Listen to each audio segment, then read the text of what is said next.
Imagine falling in love only to discover your partner faked a pregnancy. But this isn't just any betrayal. It's a billionaire scorned, ready to unleash a revenge so meticulously planned, it will leave you speechless. What would you do if the person you trusted most turned out to be a master of deception? Picture this.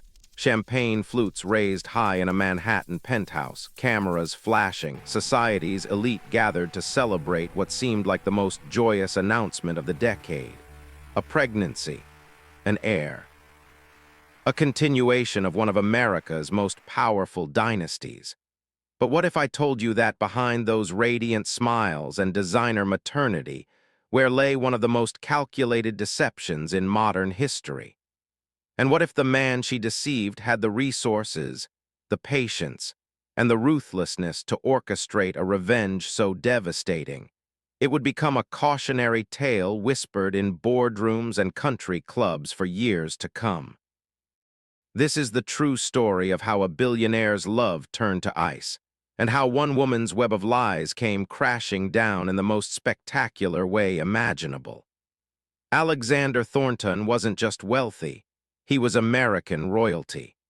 At 42, the tech mogul's net worth exceeded $12 billion. His face graced magazine covers, and his every move influenced markets.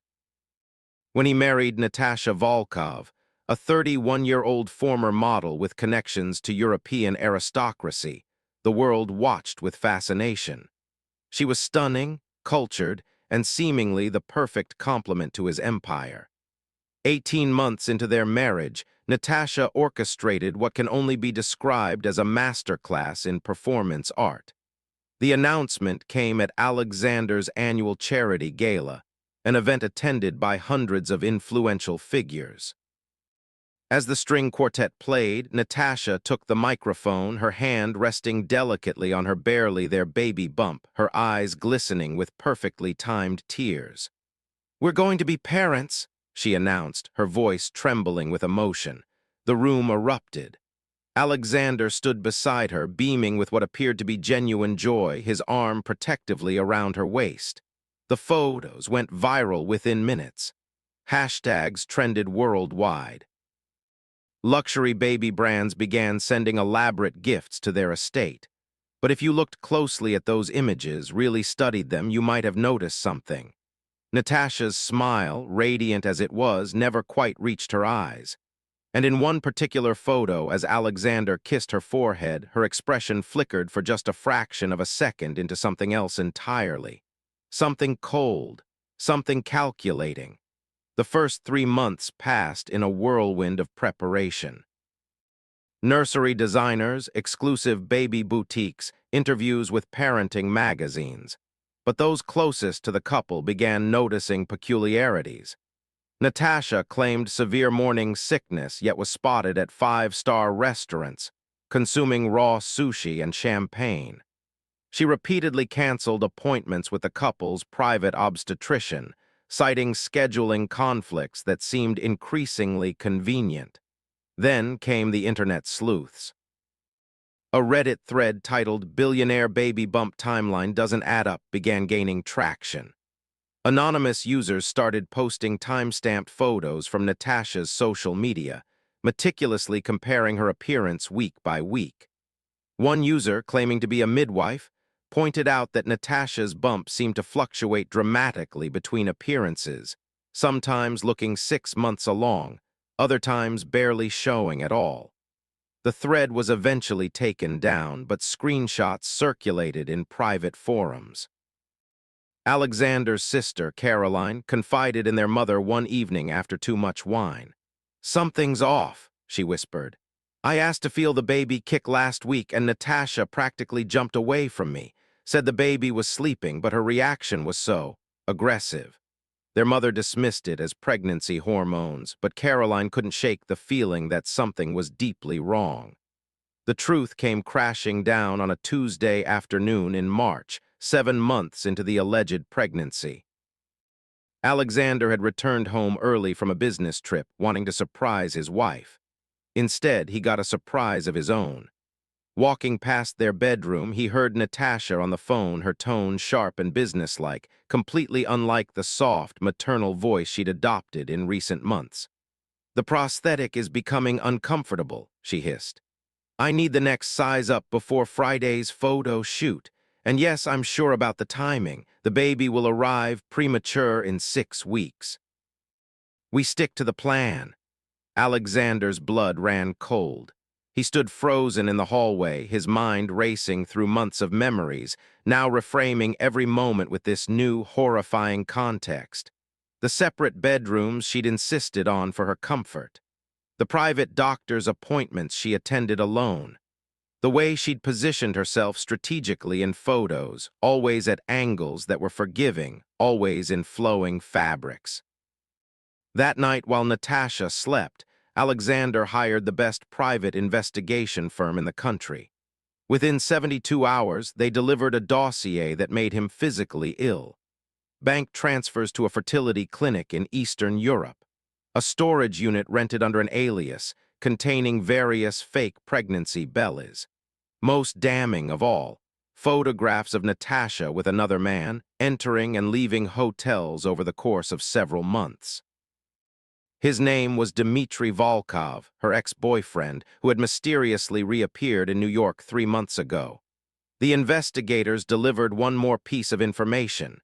Natasha was indeed pregnant, approximately 3 months along. But the timeline made it impossible for Alexander to be the father. She was planning to present this real baby as their premature child, securing her claim to the Thornton fortune. Alexander Thornton didn't become a billionaire by making impulsive decisions. His anger crystallized into something colder, more methodical. Over the next month, he became an Oscar-worthy actor himself, playing the doting husband while secretly orchestrating what would become one of the most epic public takedowns in modern history. He planned it for their baby shower, an extravagant affair at the Plaza Hotel with 300 guests, including media personalities, business moguls, and several A-list celebrities. Natasha had insisted on making it a grand spectacle, never imagining she was walking into her own trial. The event was perfect. Towers of gifts, a champagne fountain, and a multi-tiered cake shaped like a baby carriage. Cameras captured every moment for a documentary Natasha had agreed to, eager to cement her image as America's most glamorous mother-to-be. Then came Alexander's speech. He took the microphone, his smile practiced and warm. "Thank you all for celebrating with us today," he began. "Becoming a father is something I've dreamed about my entire life, which is why I wanted to ensure my child would have the best of everything." He pressed a remote, and the massive screens around the ballroom flickered to life. What followed was devastating. Timeline photos showing Natasha's inconsistent bump progression. Security footage of her entering the storage unit and emerging with shopping bags. Bank records highlighting the suspicious transactions. And finally, the most damning evidence. Crystal-clear surveillance footage of Natasha removing a pregnancy prosthetic in what she thought was the privacy of her car. The ballroom fell into shocked silence. Natasha's face drained of all color. She tried to speak, to deny, but Alexander wasn't finished. "And since I believe in thorough preparation," he continued, his voice now ice-cold, "I had an independent medical examination conducted yesterday. The results confirm that yes, my wife is pregnant, approximately 14 weeks along. Unfortunately for her elaborate plan, I've been traveling extensively for the past 4 months, making it biologically impossible for me to be the father." Cameras captured every second as Natasha attempted to flee, only to be stopped by security. The footage shows her breaking down, mascara streaming down her face as she screamed accusations, threats, anything to deflect from the undeniable truth playing on loop on every screen in the room. The fallout was nuclear. Within hours, the footage had millions of views across every platform. Legal teams descended like vultures. Natasha faced charges of fraud, attempted theft, and perjury from false statements she'd made on legal documents regarding paternity. The prenuptial agreement she'd fought so hard to have modified for the baby's sake was immediately voided. She lost everything: the penthouse apartment, the cars, the jewelry, and most devastatingly, her reputation. The investigation revealed the full scope of her plan. She and Dmitri, the real father of her child, had plotted for months to secure access to the Thornton fortune. They'd studied Alexander's schedule, researched fertility timelines, and purchased increasingly sophisticated fake pregnancy bellies from a theatrical supply company. Their mistake was underestimating the man they tried to deceive. Dmitri was arrested attempting to flee the country. Natasha, 8 months pregnant by the time her trial concluded, was sentenced to 3 years in prison for fraud and conspiracy. Her baby, a son, was born behind bars and immediately placed with Dmitri's family, who wanted nothing to do with her. As for Alexander, he became more guarded but also, strangely, more human in the public eye. In a rare interview 6 months after the scandal, he reflected on the experience. "I loved her," he admitted. "That was real, even if nothing else was, but this taught me that no amount of money can protect you from human nature at its worst." The scary part isn't that people lie. It's how convincingly they can perform an entire reality that never existed. Today, the Thornton scandal is studied in law schools as a case study in prenuptial agreements and fraud. It's referenced in psychology courses about pathological deception. But more than anything, it serves as a chilling reminder that in a world obsessed with wealth and status, some people will go to unimaginable lengths to claim what isn't theirs.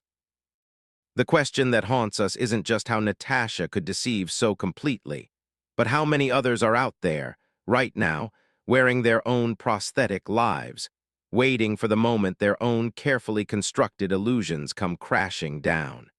In a world of filters and facades, perhaps the most terrifying truth is this: we're all one revelation away from discovering that the person sleeping next to us is a complete stranger.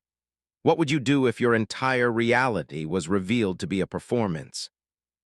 Drop your thoughts in the comments below, and remember to subscribe for more jaw-dropping true stories that prove reality is always stranger than fiction.